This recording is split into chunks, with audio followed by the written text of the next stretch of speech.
Guys, welcome back to Not Financial Advice, and today I'm the guest. My name is Jack Robbins. I'm a teenage entrepreneur currently building up a video editing agency in the UK. And was that good? That was actually really good. Yeah, wow. And hey guys, welcome back to the podcast. Today it is just me. There's no Cooper and there's no Toby. They are off busy doing some other stuff. So it's just me today. And we have an incredible guest on today. We have Jack Robbins. He kind of said it already, but he's starting up a video editing agency, and we're just gonna pick his brain, see what's in there, and try and get as much value as we can for you guys. So I think the best thing to start with is just you. Like, what's your history? Tell us about that. So I go to what's called a grammar school in the UK. So you have to pass like an entrance exam to get into that a lot of people take, and I managed to get into it. So I'm of a decent intelligence, and ever since a young age, probably about 9, I've always had a dream of just running my own business. So I remember when I was 10 on an aeroplane, I wrote out my plans for my business. Like it was like a competition for Apple, and I remember I was writing out all these new ideas and everything. And I had like some goggles with some VR goggles back in like 2015, and I just had all these ideas and how much they were going to cost and how much I was going to make on each one. I made a spreadsheet and everything. So some would say I was weird, but So you're kind of on the whole VR trend very early. yeah, obviously didn't start producing anything because I was 10, but the idea was there. Just a little bit more about your video editing agency. Just break that down for us. So, probably 2 or 3 months ago now, probably 2 months ago now, I just had an idea. Why not? I finished my exams. Let's just go for it. So I started. So I spent probably 2 or 3 hours out, like a morning of a day, each day for about a week, just cold emailing different YouTubers. So I'd go onto YouTube. I'd then go onto like the contact page, get their email. I pretty much perfected this cold email, and then I just went through and just cold emailed until I got responses from people, and I sent probably 50 emails a day with only about 3 or 4 replies. But then out of those 3 or 4 replies, I gained like 2 or 3 clients, so that helped me grow. And then from there, I'm just repeating the process, building a website. The usual shebang. Like with the video editing, I kind of know some of these answers because actually we talked before this. But do you do the video editing yourself? Like, what's the goal of that? Yeah. So at the moment, I am doing all the editing myself, but I have future goals, and the pathway of the business is definitely to outsource. So I'm not sure if you've read the 4 Hour Work Week, haven't you? Yeah, I have. Yeah. So for all the listeners out there, viewers, whether you're watching, listening on, the 4 Hour Work Week, it talks about sort of a different kind of business. It's not like necessarily a business that is to provide the most amount of value. It's a business that you can outsource and then use that money to do the things to have a retirement spread across your life. And so that's what I want. I want to be able to travel, to do the things that I wouldn't necessarily be able to do otherwise. So, are you kind of saying like your goal isn't really to be like this big billionaire like businessman? It's kind of just have that, just being free to do whatever you like. Yeah, I absolutely think that freedom above everything else. I think money's not the end goal. I want money. Money's like the vehicle that can be used to get freedom, which is the end goal. But money isn't the goal. But money's not the goal. It's not to get a certain amount of money. It's to be able to do a certain amount of things, to experience different things. And so, with your cold emailing, so you kind of sent out all these emails, and kind of what did you do after that? Did you kind of just like every day just work on as much, like just do as much editing as you possibly could, or like how did that work for you? Yeah, so it really mucked up my sleep schedule because I started going to bed really late. Because these videos, like a 10-minute YouTube video with decent editing, with some like captions, different keyframes, it takes time. I'm sure you understand. It takes like a decent 7 hour. It takes around that 7 hours per video for me to do it to a decent standard, which for me is just not sustainable with like 3 clients. So I went for a stage of absolute grind. Um, yeah, it wasn't nice, and it was stressful as well, because you have to imagine I've got all these different deadlines. Obviously, when you run a business, what can you expect? Like you're setting yourself up for it, really, aren't you? You understand it when you're going into it. But yeah, there was a real stage of Of grind. grinding, yeah. And Yeah. how do you? Well, I'm actually quite impressed because you said 7 hours per episode, and that like if you have 3 clients, and I'm assuming what like one episode every week, is that what it was? Yeah. So per client, there's around about. I mean, there's they usually pay me for 4 videos a month, which works out at one a week. So yeah, it's not like a complete one. I, and also I don't like to mix and match. So if I've started one project, I don't want to then start another one as well. I have to finish that first project. I don't know if that's actually a good thing or it's just a bit of my OCD or whatever. I'm shit. That so what like what mathematically 21 hours a week. Well, roughly that. 21 hours a week every week to just kind of keep up with producing for these clients. And that's only to Yeah, like a standard level. That's not super top yeah, line editing. yeah. Um, yeah, around like 7 hours. The thing is though, I I'm good at what I do. I'm good at editing, but as you start to go up, the top editors they can do a little bit more than what I can. But their thing is that they're very very efficient. They instantly know. Whereas sometimes I don't know a few minutes to decide on a certain thing, whereas they just know instantly, and so they tend to be much more efficient. So what you're kind of saying is when it comes to editing, you don't really get to a certain point where you can create like the coolest VFX. It's kind of just how efficient you can actually pump out like a high quality video. One thing that I actually thought was kind of impressive is you kind of said after all your exams, you kind of like switched on and you kind of just thought, you know what, fuck it, let me just send out these cold emails, right? Yeah. Was it was this kind of something like video editing specifically, like this agency? Was this something you'd been wanting to do for a long time, or was it kind of like you've done your exams, you're like, shit, I want to start a business. This is the first thing that came to mind. Like, what was that? That's a brilliant question. That's a really good question. So so last year, so 2021, I tried the same thing, but except last time my cold emails were really bad, and so I just got no clients. And also, and so I sent out probably more cold emails, but to no avail. Whereas this year, with an extra year of experience, and I'm more intelligent, I can write a better cold email. Um, I got clients this time, and through exams, I, the only thing that was getting me through exams was the thought of the next day after the exams, sending out all these cold emails and trying to start that business. That's what got me through. Kind of like with going through the exams, I feel the exact same way. Like in Australia, we have like big exams at the end of the year, but a lot of the time it's like take home assessments, and so there'll be times where I'll have like 4 assessments at a time, and I'm just like, shit, I kind of have to cut into like hours that I'd be either working on the podcast or like a side project. I have to cut into this time to actually like study for an exam if I actually want to do good.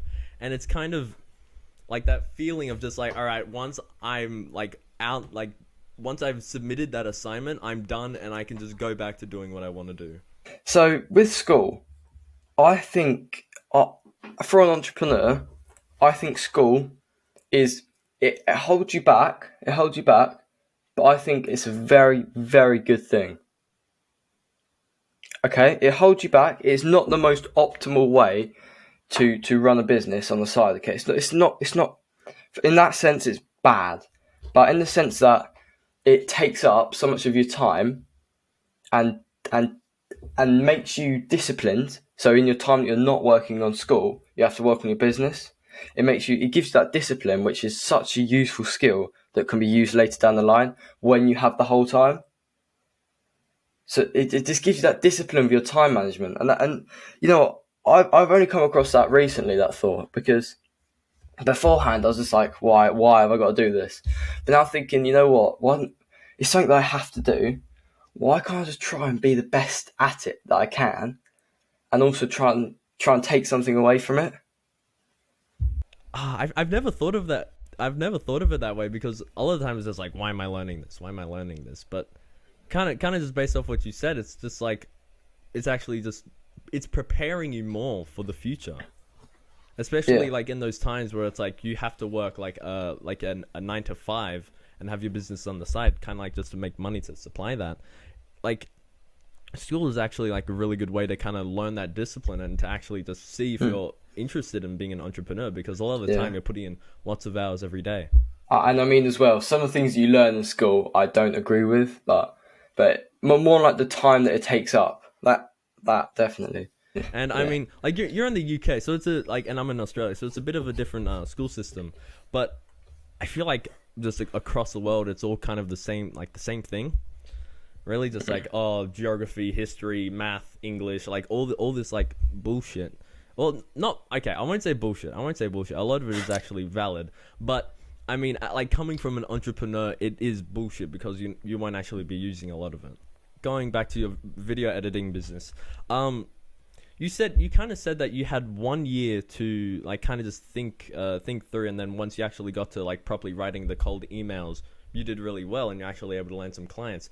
What was that one thing that kind of like switched up the game? Like, what were you doing wrong before with the cold emails that, was stopping you from succeeding? Definitely making emails more personal to the person. Make it as if you've been watching them. If you understand.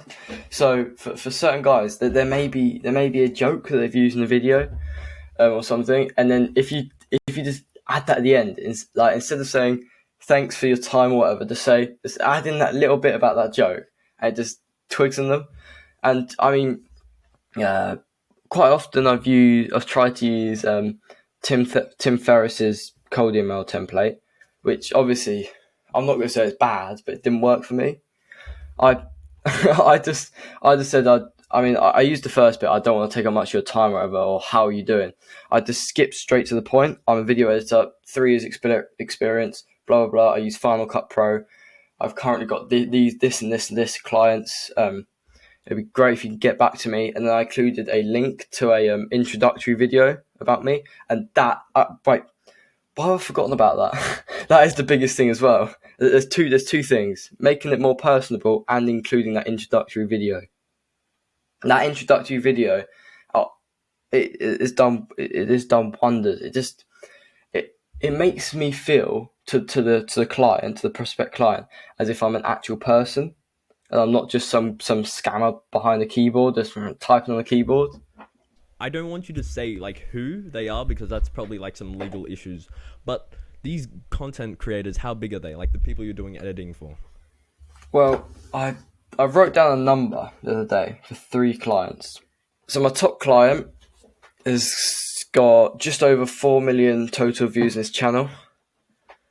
Then my longest client has got 1.5 million, and finally 3.5 million, which comes to a total of just under 10 million. You told me about the 4 million. You didn't tell me you had 10 million total though. Like before when we were talking. That's really impressive. Holy shit. Yeah. And I kind of want to move away from like the whole video editing like business you have and learn more about you. And so yep. You may or may not have come across this like if you actually tell people about your business, but what do you say to the people who say you're actually too young to be having a business and to have clients? I've told, I don't know, like my parents are kind of a little bit skeptical of A, me not getting paid, and B, if I'm actually doing a good job. But my response, to my parents, my response is, If I don't get paid, I don't get paid. I'll find a way around it. Like, because they're always very skeptical of online money because they didn't grow up with it, so they're not really around that. And with I'm too young to have clients. If they didn't want me, they'd just drop me. No, a lot of the time when it comes to like starting up a business, you're like with parents, right? They only truly start believing in what you're doing when they see money coming in. And so I feel like up until that point, it's kind of, they're either just skeptical or they're like, this isn't going to work. And so making money is probably like that first step before they're just like, shit, okay, like this is something that will actually make money. Like, let's put more support in. For me, definitely, age is a very double-edged sword. Because on one hand, we're not old enough to drive around. Well, I mean, in the UK, I'm not old enough to drive around. I mean, obviously in Australia, it's 16, right? Yeah. Is it? Mm. Yeah. There's certain things that I just can't do at my age, and also there's a little bit of trust that people don't really trust me. It's like, if, like, say I'm approaching a local business or something about a marketing business I'm starting up, things like that. But on the other hand, in this summer, I'm not sure about you in Australia, but after my exams, I've got 10 weeks to just work on my business. Whereas if I'm older, I'm not going to get that time. I might actually get it in uni or something, but apart from that, as soon as I leave uni, I'm not going to get that 10 weeks off. Yeah, I actually kind of had a discussion with someone in one of my comment sections just about like the amount of free time you get when you're in school. And of course you get like, you have 6 hours a day that like you actually have to go to school and stuff. But Yeah. apart from that, you have unlimited amounts of time to actually get something started, and you don't really have to pay bills. You don't have to, pick up the kids from school. It's like, this is Exactly. really like the best time to go out and start something. And also, the if we fail, it's not like we're dragging someone else down with us, really, at all, is it? Unless we do something really bad and it drags our parents in, like we evade taxes and we end up or something like that. But it's not like we have kids, so we have to worry about putting food on the table for them. If I don't make any money with my business, or I don't get any clients or something, or I fail, I'm still gonna have dinner tonight. Like you have a house, over your head. You got food on the I forgot the quote. What? Food on the plate? I forget the whole. I forget the quote. Food on the table. Food on the table. Dinner. Yeah. I kind of forgot it. But yeah. Okay. I have this is actually something I'm quite interested in. How do you balance work, life, and school? One thing that I do use is this notebook here. So I'm almost through with it now. But I don't know where I got this from, but I've gone through a stage of writing out 3 critical tasks to do in one day. So 3 things that I'm definitely going to complete in that day. You know what? I got it from a book called Make Time, which is up there, and it's under like the highlight section. So make 3 things the highlight of your day. So for example, I might have one as a run or a workout. It tends to be a run or a workout. Then to read, so I might say, like, you know what, an hour of reading, and then the last one will be like 50 cold emails, edit this video, or make a new introductory video or something like that. Something that pushes the business forward. And then something that will push my health forward, increase my health. Another thing on like my knowledge. Wow, that's shit. I do something so similar. You don't even understand. It's Go on, you go through yours. Yeah. So actually, this is kind of like my everyday routine, and I don't really want to get into it or anything, but just you kind of need a balance. Like you'd understand. You kind of need a balance with everything. Like, people are just like, no, I shut off. I close my door and I work 20 hours a day. It's like, that's not really sustainable, right? And you, instead of just working up one thing, like in this case, it could be like making money. Instead of just working up one thing, it's better to work up everything gradually, right? Because like, I used to be in the mindset of, all right, I'm not going to get a girlfriend. I'm not going to work out. I'm only going to dedicate all my time to business, just trying to make money, just trying to, make some dough. And I tried that for about 3 to 6 months, and I kind of realized, like, I'm miserable. Like, I just felt like shit all the time. I was, unhealthy. I didn't really care what I ate. I kind of left school. And I kind of realized, like, and I was talking to Cooper, actually, like my co-host. I was talking to him, and it made me realize how stupid it is to just kind of just dedicate, like, just focus everything on one thing. And I mean, focus is a very big thing. Like, if you're focusing on like 50 different things, you're not going to get anywhere. But it's just kind of silly to just be like, all right, I'm not going to do this and this and this and this. I'm only going to do this one thing every day. I believe strongly in balance. Balance in everything. I believe it is. It's just meant to be. It's like, so the graphs. So it's like the predator-prey graphs. It's like the number of rabbits rise, and as the number of rabbits rise, the number of foxes rise, and it's like, and it goes in like this pattern. It's like that. It's like that is like natural balance. That is like the natural balance of the living world. And I just take that example, and I just think that should be spread throughout. And sorry for changing my mind so quickly, but something to talk about as well is sleep. Sleep is so important, so important, and I don't get enough. So I don't know if you can see here, but I'm very, very, very methodical on the way that I track my sleep. I'm thorough. I do it. I track my sleep every single night.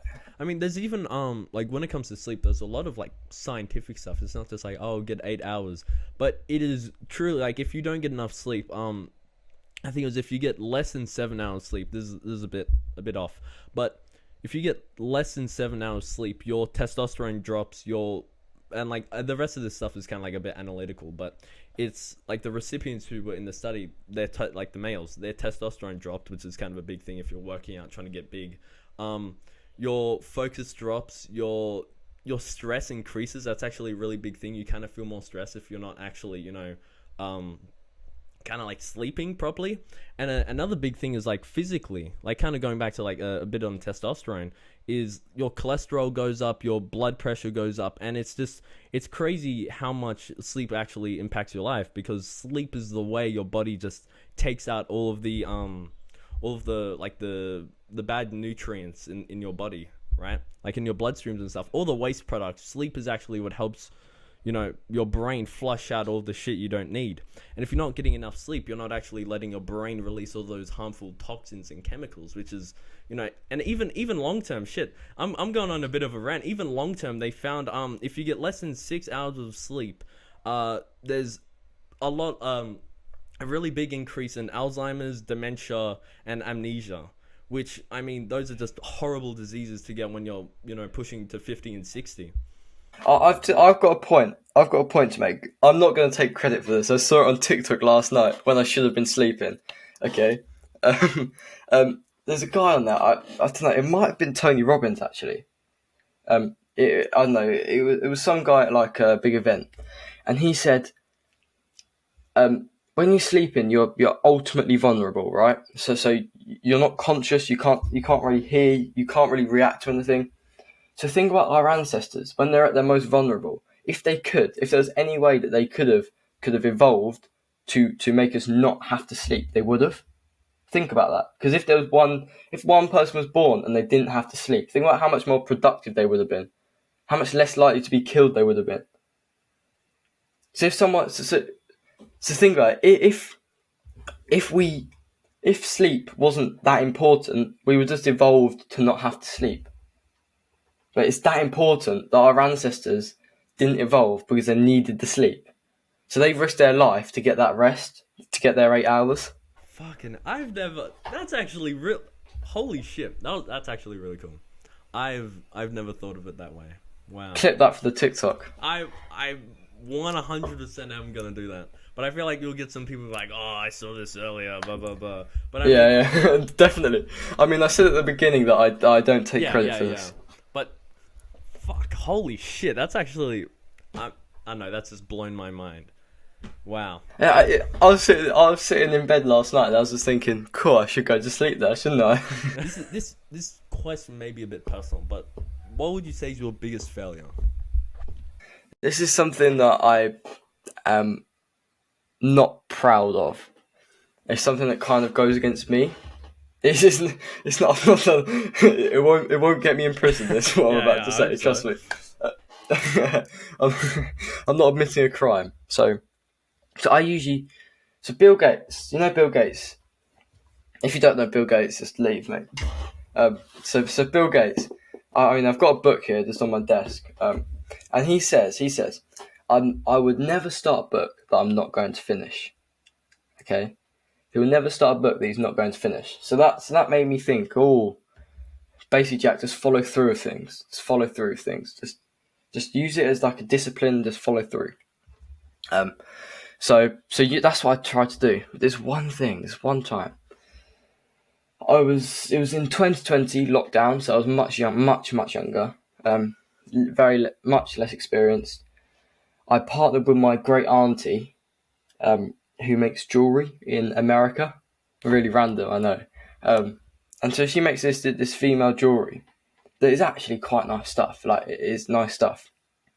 And so me being me, I was like, you know what, we need to set something up here. So I was like, we emailed, I sent her some money, she sent over the stuff. And obviously she's my great auntie, so we hopped on a call. My grandparents are there as well. It was all really nice. They invested a bit of money, and so it was really good. We had like weekly meetings. I was loving it. I made a Shopify store for it. I took product photos, but all of the jewelry is still under my bed right there.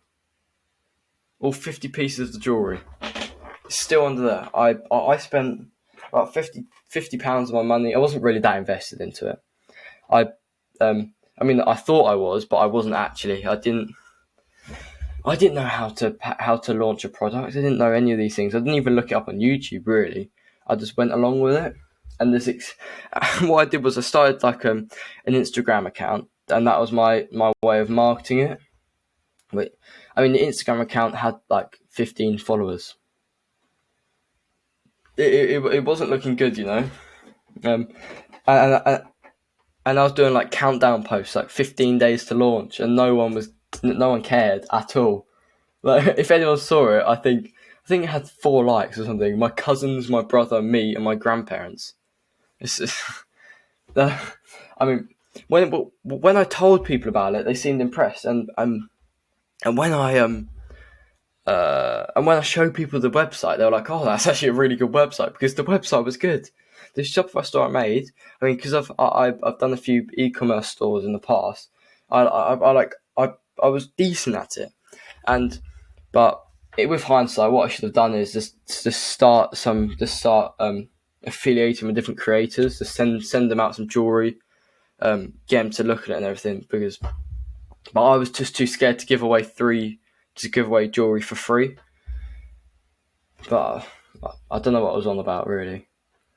And I didn't follow through with it. I haven't even been down to like a shop in my local town to try and sell them. In the end, I just gave up a bit. I would say one big thing that a lot of people do, and even I've done sometimes, is kind of just, you kind of waffle a bit, but you kind of just go, like, you kind of avoid actually like making the good money. And like, people kind of do this subconsciously, and I find myself doing this sometimes, is you kind of, instead of like when you start a business, instead of being like, hey, all right, we're gonna market, we're gonna make ads and do this, it's like, I'm gonna go make my logo, I'm gonna go start my Instagram account, I'm gonna go do this and this and this, all this airy fairy shit that doesn't actually matter. The most important thing is actually getting money through the door. I don't know. It's almost as if like building up to have the perfect launch is the way I put it. The perfect launch. So what I did was I got all of the packaging that I needed. I got some lovely packaging for the right size. I bought these. I got all these business cards to put in there. I got these petals to make it all look all pretty. I got this special like backboard to take product photos, but then didn't sell any. So I worked up for what I now call the perfect launch, but I mean, even in the real world, like, I've seen a few examples of this, kind of going to the perfect launch. People think like, hey, I want to start a business. Let me go get like the tax papers. Let me go hire an employee. Let me go get office space. And it's just like you're just avoiding like the main thing. Kind of what you're saying. You want like that perfect launch. It's like, oh, but if I want my business to succeed, I need an employee. And it's like all that stuff is only relevant once you've made money, right? I've fallen into this trap because fuck me, I'm not a millionaire yet, right? I've fallen into this trap where it's like all this stuff only matters once you made money. If you haven't made money, then it's kind of useless. Yeah. But I have a few more questions, and then I mean we've been going for 45 minutes, so I've actually had a lot of fun. But I want to get a few more different things out there. Is it bad that I edit on iMovie? No. No? iMovie is a great way to just get the content out there. Do you need all these special transitions, all these special texts, all these different things? You don't. You're a podcast. Maybe for specialist TikTok, for making all different things pop up on TikTok, or different keyframes and like different titles that pop up. You might further down the line, but for the moment, you can edit on I don't know what it is. What's the thing with TikTok? Is it CapCut? Yeah, CapCut. You just frame it down using iMovie, and then just add in different text on CapCut. No, definitely not at the moment, but and there's still YouTubers of 50,000 subscribers that still use iMovie because they're too scared to buy Final Cut Pro.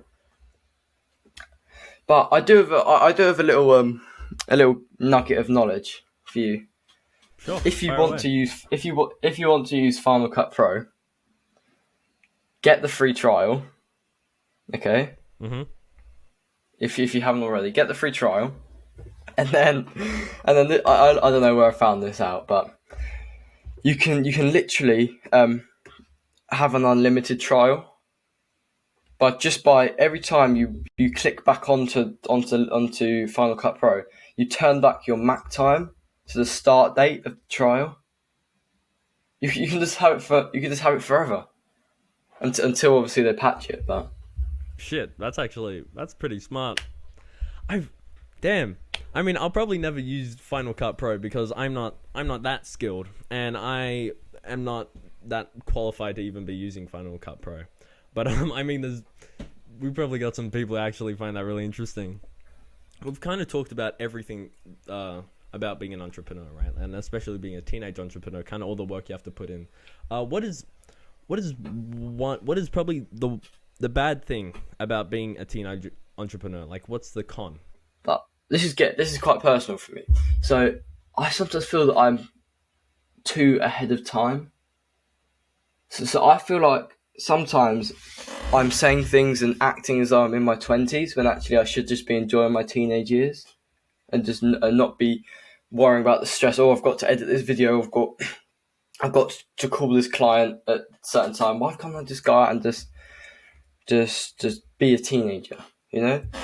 But then it's a double-edged sword. It's bad. But then I'm thinking, yeah, but how far ahead am I of all these other people? Like, even if I'm not going to run this business when I'm older, what skills have I learned? Look at all the books I've read. Look at all these things. How far ahead am I actually going to be? So sometimes I think, you know what? I do feel like, oh, should I be doing this? Should I actually just be relaxing on the beach, doing what all these what do you call them? What do you call them? The ordinary Joes. The average Joe. Average Joes. Yeah. Should I just be doing what they're doing? But you know what? I don't know the answer. I don't know, but I definitely think I've come so far at this point that I may as well just fully commit. Like, people our age, like the teenage entrepreneurs, having such a head start, like in front of everyone. Like, think about it, if people like, I'm going to be an entrepreneur, but I'm going to be when I'm out of uni, when I'm 24. It's, well, me personally, I started when I'm 14. If you're starting when you're 24, I have 10 years on you. It's a lot of the time people they're either making excuses or they're just pushing it back. But so if you're saying, oh yes, I want to be an entrepreneur, but I'm going to wait until I'm 24, are you actually an entrepreneur at that point? Because I think it's more just like for me, when I'm not doing this, I feel bad about myself. I feel like, you know what, Jack, you're getting behind here. Because I think being an entrepreneur. It's not a job. It's like when I'm older, I want to be an entrepreneur. It's not that. For me, it's definitely like a mindset. It's not an occupation. It's a mindset. It's like so. It's the guest you had on last week, like last time. He said about the Type A and Type B entrepreneurs. It's a mindset, isn't it? You're either going to solve problems or you're going to provide a service. Let's move on. Tell us about your book. What book do you got? So this is a book called Storyworthy by Matthew Dix. Okay, and it is very, very engaging. So as an actual book, is an engaging book for a non-fiction book. Is engaging. I didn't want to put it down. Basically, it's this guy called Matthew, and I can't remember the name. I read it a long time ago, but it's one of my favourite non-fiction books. I read it some time ago, and it's a guy, and he goes to like all these these like storytelling competitions, and he sort of tells his journey of like how he got better and how he won like the worldwide competition of this like organisation. And so that's the background of the book, really. So in this book, he essentially says that within everyone's day, that there are story-worthy moments, hence the title. And the way he teaches this, and the way he like gets people to find their stories within their day, is to do something called homework for life. And so in this is every evening, take 5 minutes out of your day, get an Excel spreadsheet, the date, and then one short line. Make it a short line, so you can only write a little bit of a sentence in there, a small short sentence of just a summary of your day or the best part of your day. And so if you do this for long enough, you start to pick up on the little things in your day. And you know what? It's a really engaging book. That I don't do it justice. I really don't do it justice. I'll have to buy it. I've seen I've seen kind of like that book pop up with like, oh, you must read this book. Like, this is a great book. Yeah. But I think now I'll definitely have to buy it. But shit, we've been going on for an hour, so I think we do have to wrap up. And I have to run very quickly. But sorry. No, don't apologize. I've had so much fun, just sitting and talking to you and actually kind of just picking your brain and on all this stuff. And I think everyone at home will, can say the same thing. It's actually been a great episode. So do you want to end the episode? Outro? I mean, you can if you want, but yeah. I was gonna say I've got a quote here as well. Right. Okay, so it's from a poem called "If" by Rudyard Kipling, and I'll just read it to end the episode, and then I'll like do the outro and that. If you can talk with crowds and keep your virtue, or walk with kings nor lose the common touch. And then it goes on to say, you'll be a man, my son. Thank you for watching this episode of Not Financial Advice with me, Jack Robbins, and of course, your perfect host. And I hope you enjoyed it. I waffled a little bit, but you know what? I tried to get my thoughts out there. Thanks for having me on, and I guess I might see you in the future, maybe. All right, everyone, have a great day. I'm joking. have a great day, everyone, and we'll see you next week.